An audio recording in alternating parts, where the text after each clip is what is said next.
Hi ಎಲ್ಲರಿಗೂ ನಮಸ್ಕಾರ. Welcome back to my channel Ammu Kannada ವ್ಲಾಗ್ಸ್ಗೆ ಎಲ್ಲರಿಗೂ ಸ್ವಾಗತ. ಯಾರೆಲ್ಲ ನಾನು ಯೂಟ್ಯೂಬ್ ಚಾನಲ್ನ ಸಬ್ಸ್ಕ್ರೈಬ್ ಮಾಡ್ಕೊಂಡೆ ನೋಡ್ತಾ ಇದ್ದೀರಾ, ಪ್ಲೀಸ್ ನನ್ನ ಯೂಟ್ಯೂಬ್ ಚಾನಲ್ನ ಸಬ್ಸ್ಕ್ರೈಬ್ ಮಾಡ್ಕೊಳ್ಳಿ.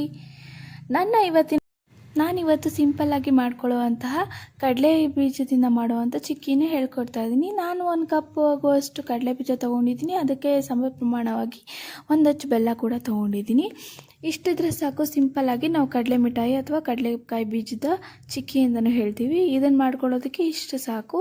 ನಾನಿಲ್ಲಿ ಕಡಿಮೆ ಪ್ರಮಾಣದಲ್ಲಿ ಮಾಡ್ಕೊಳೋದ್ರಿಂದ ನೀವು ಕೂಡ ಬೆಲ್ಲ ನೀವು ಎಷ್ಟು ಪ್ರಮಾಣದಲ್ಲಿ ಮಾಡ್ಕೊತೀರೋ ಅಷ್ಟು ಪ್ರಮಾಣದಲ್ಲಿ ಬೆಲ್ಲ ತೊಗೊಳ್ಳಿ ಮತ್ತು ಕಡಲೆ ಬೀಜನೂ ಕೂಡ ತೊಗೊಳ್ಳಿ. ನನಗೆ 1 ಕಪ್ ಕಡಲೆ ಬೀಜ ತೊಗೊಂಡಿರೋದ್ರಿಂದ ನನಗೆ 1 ಅಚ್ಚು ಬೆಲ್ಲ ಸಾಕಾಗುತ್ತೆ ಅಂದ್ಕೊಂಡಿದ್ದೀನಿ. ಈಗ ಸ್ವಲ್ಪ ಒಂದು ಪ್ಯಾನ್ಗೆ ನಾನು 1 ಕಪ್ ಕಡಲೆ ಬೀಜ ಹಾಕ್ಕೊಂಡಿದ್ನಲ್ಲ, ಅದನ್ನು ಚೆನ್ನಾಗಿ ರೋಸ್ಟ್ ಮಾಡ್ಕೋಬೇಕು. ಜಾಸ್ತಿ ಸೀಸ್ಬಾರ್ದು, ಅದನ್ನು ಸ್ವಲ್ಪ ಮೀಡಿಯಮ್ಮಲ್ಲೇ ಹುರ್ಕೋಬೇಕು. ಜಾಸ್ತಿ ಹೈ ಫ್ಲೋಲ್ಲಿ ಇಟ್ಕೊಂಡು ಹುರಿಬಾರ್ದು. ಅವಾಗ ಏನಾಗ್ಬಿಡುತ್ತೆ, ಫುಲ್ ಸೀದೋದಂಗೆ ಆಗ್ಬಿಡುತ್ತೆ. ಕಡಲೆ ಬೀಜ ಕೆಳಗಿರೋವೆಲ್ಲ ಜಾಸ್ತಿ ಸೀದೋಗ್ಬಿಡುತ್ತೆ. ಅದಕ್ಕೆ ಮೀಡಿಯಮಲ್ಲಿ ಒಂದು ಸ್ವಲ್ಪ ಹೊತ್ತು ಹುರ್ಕೊಂಡು ಆಮೇಲೆ ಅದನ್ನು ಒಂದು ಪ್ಲೇಟ್ಗೆ ಹಾರಕ್ಕೆ ಬಿಟ್ಬಿಟ್ಟು ಆಮೇಲೆ ನಾವನ್ನ ಸಿಪ್ಪೆ ಎಲ್ಲ ಸುಳ್ಕೋಬೇಕು. ಸಿಪ್ಪೆ ಇದ್ದರೆ ಸರಿ ಇರಲ್ಲ. ಸೊ ಅದಕ್ಕೋಸ್ಕರ ನಾವೆಲ್ಲ ಒಂದು ಪ್ಲೇಟ್ಗೆ ಹಾಕ್ಕೊಂಡು ಒಂದು ಸಿಪ್ಪೆ ಎಲ್ಲ ಸುಳ್ಕೋಬೇಕು. ಸಿಪ್ಪೆ ಎಲ್ಲ ಸುಳ್ಕೊಂಡಾದಮೇಲೆ ನಾವು ಅದನ್ನು ಒಂದು ಮಿಕ್ಸಿ ತೊಗೊಂಡು ಮಿಕ್ಸಿ ಗ್ರೈಂಡರ್ಗೆಲ್ಲ ಹಾಕ್ಕೊಳ್ಬೇಕು. ನೋಡಿ, ಈ ರೀತಿ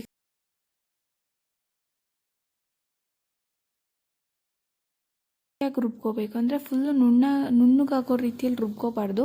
ಆವಾಗ ಒಂಚೂರು ಚೆನ್ನಾಗಿರಲ್ಲ. ಸ್ವಲ್ಪ ತರಿಯಾಗಿ ರುಬ್ಕೊಂಡ್ರೆ ಒಂದು ಸ್ವಲ್ಪ ಚೆನ್ನಾಗಿರುತ್ತೆ. ನೋಡಿ, ಈ ರೀತಿಯಾಗಿ ತರಿಯಾಗಿ ರುಬ್ಕೊಬೇಕು. ಆಮೇಲೆ ನಾವು ಏನಿದೆಯಲ್ಲ ಬೆಲ್ಲ ಪಾಕ ಮಾಡ್ಕೊತೀವಲ್ಲ, ಅದಕ್ಕೆ ಬೆಲ್ಲ ಪಾಕ ಆದಮೇಲೆ ಇದನ್ನು ಹಾಕೋಬೇಕು. ನೋಡಿ, ನಾನೀಗ 1 ಅಚ್ಚು ಬೆಲ್ಲ ಏನು ಹೇಳಿದ್ನಲ್ಲ, ಆ ಬೆಲ್ಲಕ್ಕೆ ಸ್ವಲ್ಪ ಪ್ರಮಾಣದಲ್ಲಿ ನೀರು ಹಾಕ್ಕೋಬೇಕು. ಜಾಸ್ತಿ ನೀರು ಹಾಕ್ಬಾರ್ದು. ಸ್ವಲ್ಪ ಪ್ರಮಾಣದಲ್ಲಿ ನೀರನ್ನು ಹಾಕ್ಕೊಂಡು ಒಂದು ಪಾಕ ಬರಬೇಕು. ಒಂದು ಪಾಕ ಬಂದಮೇಲೆ ಅದೆಲ್ಲ ಉಕ್ಕಿದ್ಮೇಲೆ ನಾವೇನು ರುಬ್ಕೊಂಡು ಇಟ್ಕೊಂಡಿದ್ವಲ್ಲ ಕಡಲೆ ಬೀಜದ್ದು, ಅದು ಸ್ವಲ್ಪನೇ ಹಾಕ್ಕೊಂಡು ತಿರುಗ್ಕೊಬೇಕು.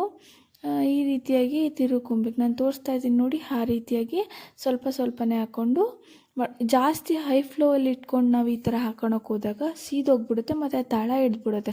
ಅದು ಏನಂದರೆ ನಾವು ಬಿಸಿ ಇದ್ದಾಗೆ ಈ ಥರ ಮಾಡ್ಕೊಬಿಡ್ಬೇಕು. ಸ್ವಲ್ಪ ಹೊತ್ತು ನಾವು ಬಿಟ್ಬಿಟ್ರೆ ಪಾಕ ಒಂಥರ ಗಟ್ಟಿ ಆಗಿಬಿಡುತ್ತೆ, ತಳ ಹಿಡಿದ್ಬಿಡುತ್ತೆ. ಆ ಥರ ಹಾಕ್ಬಿಡಬಾರ್ದು.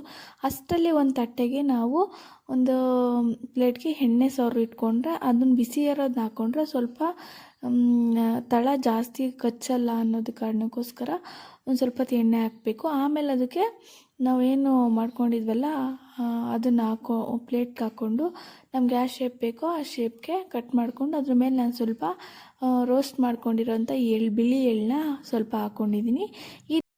ಈ ರೀತಿಯಾಗಿ ನೀವು ಕೂಡ ಯಾವ ಶೇಪ್ ಬೇಕೋ ಆ ಶೇಪಲ್ಲಿ ಕಟ್ ಮಾಡ್ಕೊಳ್ಳಿ. ಆಮೇಲೆ ಸ್ವಲ್ಪ ಹೊತ್ತು ಹಾರೋದಕ್ಕೆ ಬಿಡಿ, ತಕ್ಷಣ ತೆಗಿಯೋಕ್ಕೆ ಹೋಗಬಾರ್ದು. ಸ್ವಲ್ಪ ಹೊತ್ತು ಹಾರಕ್ಕೆ ಬಿಟ್ಮೇಲೆ ಈ ರೀತಿಯಾಗಿ ಬರುತ್ತೆ.